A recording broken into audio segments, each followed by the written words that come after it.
What is good? What is good, everybody? It's your boy Cam. My first podcast back after the All Star break. I just decided to just take a break from the podcasting with everything going on, but everything's all good. Just players needed much rest for that All Star break. But before we went into the All Star break, the Mavericks won like two in a row, and now on the third game winning streak with the short-handed Mavericks team. And actually, the Mavericks only had 9 players available for the Miami Heat game because they decided to rest Kyrie and Clay. But it's all right. We don't want to risk them getting the injuries. And plus, Kyrie played in the All Star game. But last night, the Mavericks ended up pick up a dub against New Orleans Pelicans, and that was their final meeting each other of the season. But I do want to get some of the stats from the last night's game. Kyrie Irving finished with 35 points. PJ finished with 24. Max Christie finished with 16 coming off the bench. Najee Marshall finished 15 going against his former teammates. And Klay Thompson finished with 12. And I do want to talk about last night's game and think what I think about it. But honestly, the Mavericks did pretty good. They did pretty good last night. But we still need to get our bigs back with Derek Lively, Anthony Davis, and Daniel Gafford. We gotta get those three back if we're already going to make the playoffs or make a deep run again like we did last year. But there's no telling what's going to happen for the rest of the season just yet. It depends who we get back before the postseason gets here. But we have to play in the play-in tournament, but there's just no telling what's going to happen. I can't not predict anything right now with all these injuries been going on. Injuries have been a problem for us for about almost 2 months now. And sickness wasn't happening to issue too since like November, I believe. But who really hurt us last night was Zion Williamson. Zion finished with 29 points, and Zion was kicking our ass in like that first half in that third quarter. He was just nobody couldn't play defense against Zion because he was just too freaking strong. But going to that fourth quarter, we was able to shut him down. I believe we only helped him like the 4 points in the fourth quarter. And we started doubling him, and obviously that helped our defense even more by doubling Zion. But Jose Alvarado came out and gave out a good fight. He's only 5'10", but he plays outstanding defense. And I respect Jose Alvarado so much. And him and Najee were drawing back and forth, but it's okay. But that's what former teammates do. But at the end of the game, they showed each other love. So it's all good. It's brother love at the end of the day. I know for sure that the Pelicans miss having Najee Marshall playing with them. But Najee Marshall has to get bigger opportunities, especially coming to Dallas. He wants to help us win. Especially he's one of our best defenders on our team. And he ended up signing a 3-year deal with the Mavericks in this offseason. And I do want to talk about what else was going on in and around the league. And this is really bad, but I definitely want to keep in prayers. But Victor Wembanyama is out for the rest of the season after he had a blood clot in his shoulder after that All-Star game, which was very, very not good. Those are things that you have to be very, very careful with. But I feel bad for this dude. He's a great player. He won Rookie of the Year, and he came back even stronger, even better. I enjoy watching Victor Wembanyama so much. There was so much hype of Wemby when he first got to the league. It's just like everywhere he went, it was packed just for him as a rookie. Even like places like Portland, Washington, D.C., almost everywhere was packed for him. Even though the Spurs were one of the worst teams in the league last year, but everybody still wanted to come out and see him play. Like, nobody's ever seen somebody over 7 feet with handles, crossing over, shooting, and everything. It's just like, you can't defend that. All you gotta do is pretty much double Wemby, but you can't even block. You won't be able to block his shot when he tells there's that fadeaway jumper when he's shooting the 3-point range. You can't defend that. You can't block it. It's impossible to do. He's basically like 10 feet in the air when he's like shooting the ball. It's ridiculous. Like he reminds me. He does have that Kevin Durant and Dirk Nowitzki version. His fadeaway, he reminds me of Dirk, and when he does the crossovers, I compare him to KD. That's why I compare Wemby to. But so I do want to talk about some other news what's been going on. So Daniel Gafford, Derek Lively, and Anthony Davis are going to be evaluated within like 2 weeks. So we'll know for a fact for sure how long they're exactly are supposed to be out. But they're saying Anthony Davis could return within 2 weeks, and we got him. We need him like real bad. And they said Derek Lively was supposed to be out for like 2 to 3 months, so he could be back before March is over. But or my biggest thing is I think Derek Lively is going to end up not being back until April. That's my prediction. When will Lively be back? He won't be back until April. We can't rush these guys back just because we just can't risk any more injuries. That's just what it is. We just can't risk any more injuries. Injuries has been a problem for 2 months now for the Mavericks. That's why we've been losing games, losing teams we were supposed to be losing to and everything. And the Luka Doncic trade kind of affected the team a little bit, but I think they're starting to move forward. But we all miss Luka, and I still want him to play with us, but it's just his conditioning, which is the problem. And obviously Luka had to learn the hard way. He had to be in shape, or just. And Luka doesn't seem too happy playing in LA, and he's averaging about 14 points, and he just doesn't look happy being in LA. He seems happy, but I just don't think he is. They're talking about he may or may not sign a contract extension with the Lakers, but I won't be surprised he won't. So there's no telling what Luka's going to want to do.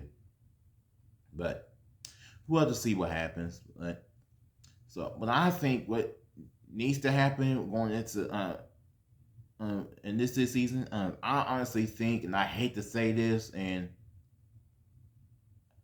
I think Max Christie needs to start over Klay Thompson, just because he can shoot the ball better than. I think he's starting to shoot the ball a little better now than Klay. He could defend better, and he can handle the ball much better. Ever since Max Christie came into LA, came from LA, he's been averaging 17 points a game. It's just like, you know what? This definitely. I honestly think Dallas won this trade if we have a healthy team. Max Christie, Kyrie, PJ at the 3, AD at the 4, and you got Lively at the 5. Pretty much almost everybody in that starting 5 plays defense, and that's definitely will be like a good starting 5 for the Mavericks. Like Nico said, and I believe him, and I agree with him, defense does win championships. Look at Boston. Like, they had like they was just kicking everybody's ass in their playoffs last year, beating Atlanta. They beat Cleveland in 5 games, Miami in 5 games, and swept Indiana and beat us in 5 games. It's their damn defense. They guard. They just defend. That's why I'm hoping, like, once we get everybody back, we can make this deep run again and go back to the finals and win it. But we don't know if that can happen, but we'll see. But I'm feeling that next year will be a better season if we can stay healthy. That's the only thing that's been going on. What Dallas needs to do is to stay healthy. We can win games and everything. We can accomplish our goals. And what's also crazy, I found out that the Mavericks were actually been trying to trade Luka for a month now. They tried to trade Luka for a month, and I found this out about 2 weeks ago. I'm like, wow, so they've really been trying to get rid of him. They said like they gave him some time to condition and everything, and he wasn't doing that. And they said that Luka was not conditioning himself. They said he was like drinking, he was smoking, and he was eating real bad. And it makes sense why he was gaining all that weight and everything. And he just and when ever since he came to the Lakers, he still looks out of shape. He looks gassed out, tired. And when I watched that game against when they played Charlotte Hornets, LaMelo Ball just crossed him real back, and he literally almost breaks Luka's ankle. I was like, he needs to just get back in that gym and just start working out. It's just like, come on, Luka, you need to discipline yourself. Like you were the best player on our team last year, but you the only one that's not in shape. Again, my problem with him was that he was always crying and pouting to the rest, and when he didn't get his way and everything, everybody's running back on defense, but you're sitting there talking to the refs. It's just I believe he's going to do that same thing when he goes to LA. He's going to do that same bullshit when he goes back to when he was playing with the Lakers along the season with them. It's just I can't see him getting a championship with the Lakers. I just don't see it happening at all. I mean, they're going to be good, but they just ain't going to win it all.